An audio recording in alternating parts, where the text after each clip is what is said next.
रवा ठीक होखला से मतलब कि हम कर्जा कोइनी कि ऋण लेनी महाजन हम भरम न काहे के चिंता करतनी हम कहाँ से रुपये लेनी रोक हेडो के मुआवे के बा ना ये दुल्हन देखो हमारा कसम तू खा कि कहाँ से तू पैसा लियलू हमके दवाई बीरो करैलू ऐसे मत कहीं कि हमरा और कसम खाई लोग जियोले बनी का हमरी कपार पे हाथ धो के तारा बोले तो हम का करी बता दी का इतना पैसा रुपया लेके आइलू आ कैसे का करी ना मम्मी जी कसम ना खाई एगो बात भले बता दे कसम ना खाई हाँ बता रौरा के तो जिए खाती हम इतना गलत काम कइले बनी कि का कहीं बता दे तो कहीं रौरा कुछ हो जाई ना हम ठीक बनी कोनो दिक्कत नहीं है रौरा ठीक हो गई ना बताई तू हम देखी ना कहत नहीं कि हमारी कपार पे हाथ धो के बोलो कि काहे ना सुनी ना हो जौन बगलवा वाली पूजा बाड़ी ना तो उ नाइन बाबा से हमरा के 1.5 लाख रुपया दिवैली रही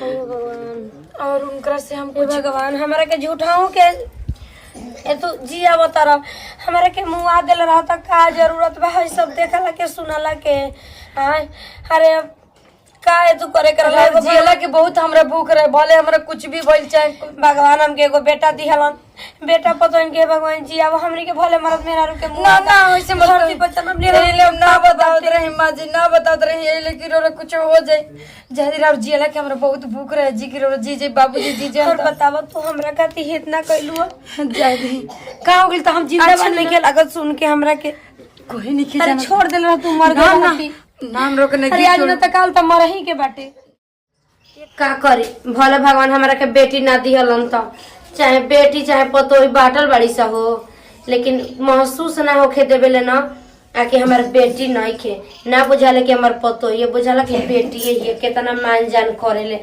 जा तो आदमी कहेला कि जेकर एगो बेटा बेटी रहेलन सा उ छानी पहोरा लगावेलन सा हमरो तो भगवान ने कहीं बेटा दिले बना पतो ही उतरले बानी कैसे रानी कुल बतियावली से शिकायत है भगवान जी की हमार पतो झगड़ा ही नहीं है तो ऐसे करेले तो एक लौरी हकले रहे तो दुका करेले बतावा कुल फालतू में नहीं करेली सा हो झूठाऊ के एगो हमार पतो बे की हाथे पलेले रहती है ज्यादा दादा केहू के टोना टपाटी मत लागे का करे के बाटे हमार पतो बढ़िया बिया अब देख अभी तो बढ़िया बे आगे चल के का करते का ना हमार का ले बिया हम अकेला आदमी आज बानी कल ना रहूं पाकल हमके का भरोसा बा बानी बानी टपकी जाई अच्छा ठीक है बाटे ए कनिया कनिया गरम पनिया कइलू गो बुचिया खाती करे तनी अच्छा ज्यादा भगवान को हमके नतीनी देले बना कोनो चीज के कमी नहीं के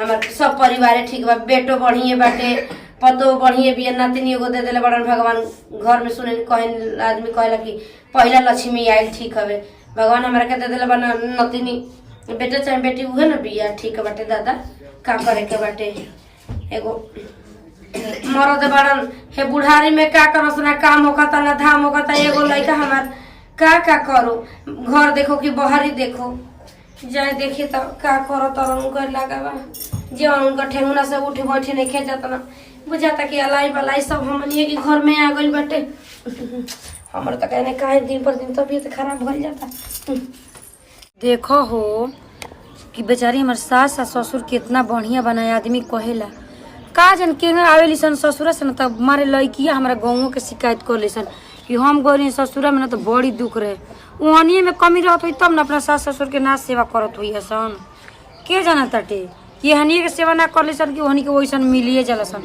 हमार तो सास एकदम बेचारी ना का कही सीता जी लेखा और ससुर एकदम श्री राम लेखा इतना बढ़िया सेवा करलन जा एगो हमार लड़की भगवान दे दिलन तक का जब से मन तबीयत कुछ दिन से खराब है तब से बेचारी ने हमार सास इतना सेवा कर ली हमारा लड़की के कि उतना हमारा से ना सपरेला हमरा से सपरी तो हम बढ़िया से सेवा करती का हमरा के अपन नही धोवे खाए पिए में रह जानी लेकिन ना उ मीस घस खियाव पियाव सब चीज पर ध्यान दिल रही लेकिन एगो सोचत रही कि भगवान एगो हमरा के ननद दिले रहतन तो और घरे आगे ना मनसान रही मरद बा तो बहरे चल गई बड़न वो भी ना उदास लगे लेकिन ज्यादा यही तो भगवान ननद ना दिले रह न तो हमरा के भगवान बेटी दे देना पहले पहिल कि ल तार ननद नहीं की ना तो लक्ष्मी ले ला लक्ष्मी के सेवा करत रही ज्यादा रही भजाई सास ससुर बढ़िया मिल बना सामान भी हमारे इतना अच्छा बनल।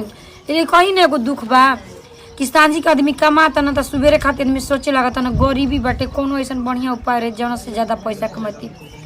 बेचारा मर्द हमारे प्रदेश में एक दिन ना बैठे ना रोज रोज खुट्टी कुदारी चलाना रोज खुट्टी कुदारी चलाना बेचारा का कर दुखे सुख में भी परेशान का हो बची का करता बैठ के जाओ चाय तन की पिया तनी हो बड़ा चाय पियता पिए का ना हम बनैले रहनी है चाय का बारा तड़ू मारे हो अरे कुछो ना ये बुची जी का कही ई कहतनी कि हमरा ससुर की इतना सास के इतना तबीयत खराब बा कि कुछ समझ में नहीं किया।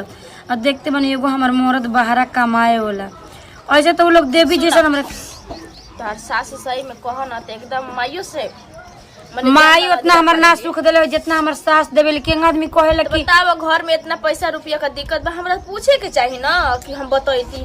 अब तो सही में कौन चीज बतेती उपाय बतैती चाची अपने भौजी के कहता हो गेलो तो सबके मुंह में से भाभी निकले जाए तो काहे ना गरीबी जन खिलावन चाचा के तू नहीं खुजाना तो ना हमने की जाना बहुत पैसा रुपया रखले हम देखो हम जाननी है कि तारी बुढ़िया का तबीयत खराब बा हां जानते बने ससुर हमर बैठड़िए हो गइल नंबर है ठीक बटे उनकर नंबर आवा चाचा के तो अच्छा नंबर आ ए जी हमरा नाम कौन मिलावे ना मिलावे तो क्यों से मिलवा लिया अब घरवा में अपना अब उपाय बता दी हनी ठीक बटे अब देख ली तो ई नंबरवा लेके हम ओइसे बतियाई या के घरे बुला ली पैसा रुपया के बात कर ली अब देख ली का कहत ना समझ ली तो खुद हां ना ए बुची जी बढ़िया तो उपाय बतले कैसे हूं गरीबी दूर के लेकिन भगवान बहुत सच में ना तारा के आगे बढ़ैया पूछा काहे कि ये गांव में अपनी सास के जितना तू सेवा कइले बड़ू दूसर के ना करी और दुआ लागित ना कि भगवान हमने के तन के दिन बढ़िया देखई तन काहे से कि देखते बने सास के इतना तबीयत खराब हमर बिटियो के तबीयत खराब बा। अब बुढ़ऊ बैठले बालन जानते बानी अब भला या कोई नहीं के जन के ने झटका से तो उपायो बता दे भाभी अब जा तनी हमरा देरी होता हम हां फिर भाभी कहनी ए बुचिरा आदत लागल बा ना भाभी कह के अरे जाए दहो चाची अबे कितना बनी तो तोहरी अगवा लाई हां यही ले हम जाना तनी हमरे लेकर और भौजी ना होयन जा घरवा यही ले ना भौजी कहतनी इहो बिटिया के देखा भूले वाला जाए तो आदमी आजकल न 4 गो रुपया खर्चा करता बुद्धि सीखे खातिर। हमरा के तो बिना रुपया के न बुद्धि मिल गई बेचारी नंबर दे के चल गई। अब जाए तो हम ही जाते नहीं धीरे धीरे बैठ के अब बतियाई भी कर से भैया अरे बाप रे बाप अरे भाई अरे काहे भगवान हे दुख दिला से बढ़िया कि हमरा के अरे भाई अरे बाप रे अरे दुख दिला से अच्छा भाई भगवान के हमरा के उठा ले जाई तो हम कहत रही कि के हो गया हमारे घर में कुछ मत हो के हमरे के हो जा का भाई जी ये करिए यही ले कुछ रही तो काम काहे ना कोनी आगे अरे तो कोई काम उठाई बताई तो हम काम पहले ना रहते रहे काहे काहे नहीं जी जुटिए के अरे बैठल नहीं है एकदम सारे बुझाते कि तू जाई हम के आराम से बैठे के बाबा नहीं कुछ हो जाए तो हम कैसे रहब एकदम पैसा नहीं के कदम दवा दारू करा के रोके ठीक करी चली ना आराम करी अहे दादा का हो गल जी कपड़ा लड़ गल अरे दादा रोबा कम कोई ना कि काम ना तो करी आराम से बैठी तो उठ के चला ला तनी अच्छी से नहीं माई बताएं रो आराम करे के चाहिए तो हम लोग के तबाह को के रख ले रही ना रो बाबूजी खाती खाली बस दौड़ के जा तनी हां रो ठीक रह तबे ना हुआ के ठीक रहब सुती आराम से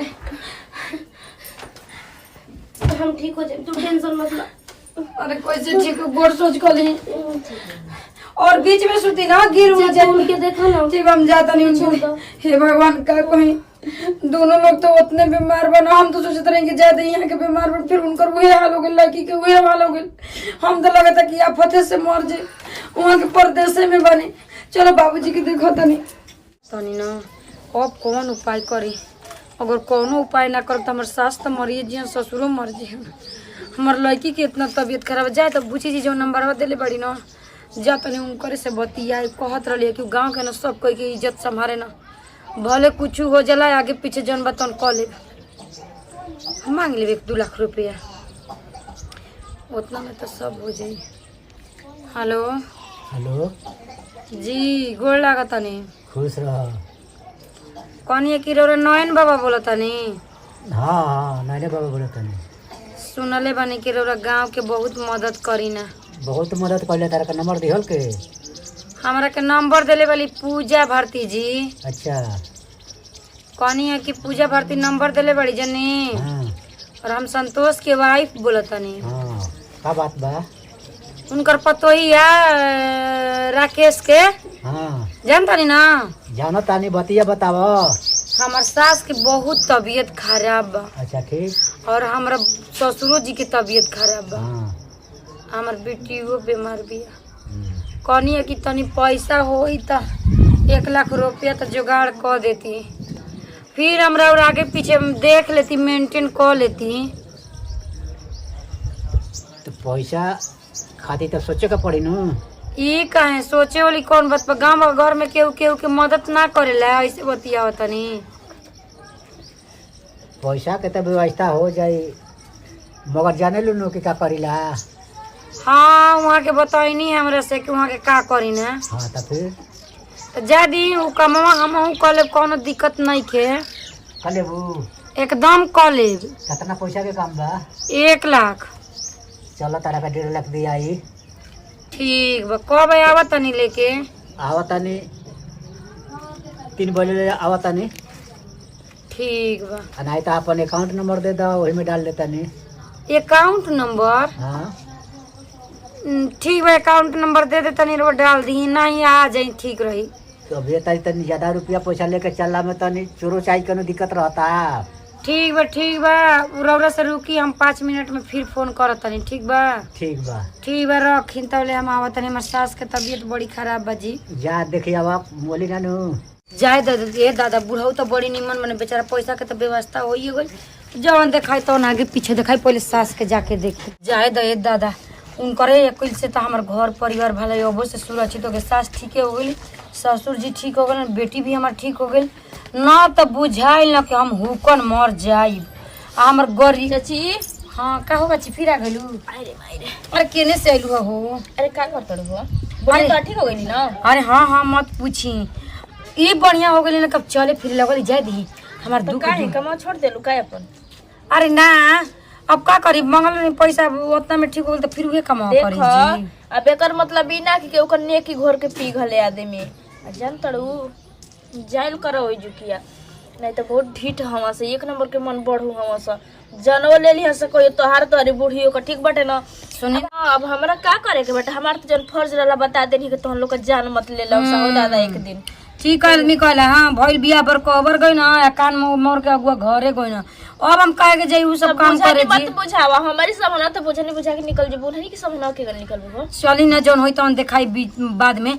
अब बापे रे बापे सुधर जाइए ठीक। जान तनी राउर लत लाग गइल बा। राउर भौजाई न इतना सूजी के हलवा या क्रीम खिया देल बेसन कि लत लाग गइल। चाची समझावल फर्ज रहला, हम समझा दे रहे ठीक, लेकिन हिसाब किताब से बच के रहिए। हम जाता जाए नती जानता रहो चाची बाड़ी ना हो बगलिया में। हाँ हिंगने कोइले रहलिए छोड़ देन से तबे ना उनके मुंह आदि हना सनती यही खातिर नती इतना अभी मुंह के उनका उम्र रहल हवे हो दादा। जाए दी जी, हम आए भर काम नहीं कोले, जितना पैसा रहे पैसा हम सधा देले ठीक बाटे। लेकिन जाने ना ऐसा ना होके कि अब एक आदमी के तू जियौलू त फिर से मुंह दे से संग ही सब के ठीक बाटे ना। जाई रो जाई होय दे जाता छिनरी के लाज नहीं खेला गो। ये कहीं बतिया के ना मांठा मोह के निकाल गली घी ओकरा में से। हाँ अब इनकरा के एगो दुख विपत आए रहे तो आदमी केहू से कोनो काम कर गलती चाहे सही चाहे कैसा के हमार परिवार बच जाओ, झूठ चाहे सच। तो अब इनकर कहे का मतलब कि हम धंधा उठा पूरा जिंदगी भर जाके बुझा तक आलू बैगन के दुकान हटे बेचत रही लगा के छिनर कहीं का। ज्यादा हमार बूढ़ा बूढ़ी ठीक हो गए न, जियले के उ लोग के भूख रहा हमारा। बाकी हमारा अपना शरीर के कोनो कीमत ना जाता नहीं। घर में देखी का कर तो नहीं वहाँ के देखा हमार पतो कितना लक्ष्मी बिया। हाँ भले हमारे गही लेकर कमाता धमाता तक का हो, लेकिन आज कुछ को पतो से अपनी पूछ के रहम कि कहाँ से कैसे का करे। टॉप दिन यहाँ के जा बैठ गई, अब तबीयत ठीक रहता ना। हाँ ये हमार बचिया, भगवान करस के तो हर जीव जानवर ऐसा ही बनैले रहस। जनलू का करी उम्र तो बुझाइला कि हम मर के लागे जाओ, हमर उम्र लग जाओ हमरो एतु से जिया तू जना रौरा ठीक हो गनी ना, हमार करेजा एकदम जुड़ा तनी तनी बस का पारा में का दर्द अच्छा जा दिन दवाइया भी ना 8 दिन के बाद ना धीरे धीरे वो ठीक हो जाए। डॉक्टर कहलसन एकनी हमारा ये विनती रहे कि हमार रुपया कतनो लाग जाओ, लेकिन हमार सास ना हमरा आगे बस खाड़ी खाड़ रहस कैसा हूँ, हमरा ये भूख रहे। एकनी है देखा और कुछ ना, लेकिन हम एगो एतु कइल चाहत नहीं तारा से। तू हमके दवाई बीरो कहाँ से कराइलू ह, कहाँ से इतना पैसा लिएलू ह? अब रौरा हमरो पूछे के लगनी। मर्दो के हैं? रौरा ठीक होखला से मतलब है कि हम कर्जा कोइनी कि ऋण लेनी महाजन हम भरम ना, काहे के चिंता करतनी, हम कहाँ से रुपया लेनी रो के हेडो के मुआवे के बा हैं? ना ये दुल्हन देखा हमारा कसम तू खा कि कहाँ से तू पैसा लिएलू हमके दवाई बीरो करैलू। ऐसे मत कहीं कि हमरा और कसम खाई रो जियोले बनी का हमरी कपार पे हाथ धो के तारा बोले तो हम का करी बता दी का इतना पैसा रुपया लेके एलू आ कैसे का करी ना मम्मी जी कसम ना खाई, एगो बात बा बोले बता दे, कसम ना खाई। हाँ बता रौरा के तो जिए खाती हम इतना गलत काम कइले बनी कि का कहीं बता दे तो कहीं रौरा कुछ हो जाई ना। हम ठीक बानी, कोनो दिक्कत नहीं के, रौरा ठीक हो गनी ना, बताई तू हम देखिए ना कहत नहीं कि हमारी कपार पे हाथ धो के बोला कि काहे ना सुनी ना हो जौन बगलवा वाली पूजा बाड़ी ना, तो उ नाइन बाबा से हमरा के 1.5 लाख रुपया दिवैले रही हे भगवान और उनकरा से हम हे भगवान हमारा के झूठाऊ के ए तू जिया बता हमारा के मुँह दिल रहता का जरूरत बा है सब देखला के सुनला के। आय अरे अब का तू करे कर जियला के बहुत हमरा भूख रहे, भले हमरा कुछ भी भइल चाहे भगवान हमके एगो बेटा दिहलन, बेटा पतोन के भगवान जी अब हमरी के भले मरद मेरा रुके ना ना वैसे मत धरती पर जन्म ले ले ना बतावत रही माँ जी, ना बतावत रही ये लेकिन रो कुछ हो जाए जल्दी राव जियला के हमरा बहुत भूख रहे जी की रो जी जी बाबूजी जी जी और बताव तू हमरा खाती इतना कइलू जल्दी का हो गेल त हम जिंदा अच्छा नहीं के लागत सुन के हमरा के कोई नहीं के अरे जाना छोड़ देल रह तू मर गई नाम रोक नहीं अरे आज न त काल त मरही के बाटे ऐसे का हम रो के जिंदा देखल चाहता नहीं हाय रे मरे गरीबी केहू के गरीबी दी है भगवान, लेकिन हम नहीं लेखा ना जल्दी रो। अच्छा ठीक बा, अबो से हेडक मत करी, बस भगवान से ये सूरज नारायण से विनती करी कि हमनी के पूरा परिवार ठीक रही जा जनी कुछ नहीं हो सकत कनिए तो के तो कुछ ना होई। चल भगवान लाखों बरिस तो के जिया बस जनी ना बस राव जियला के ठीक बनी ना भगवान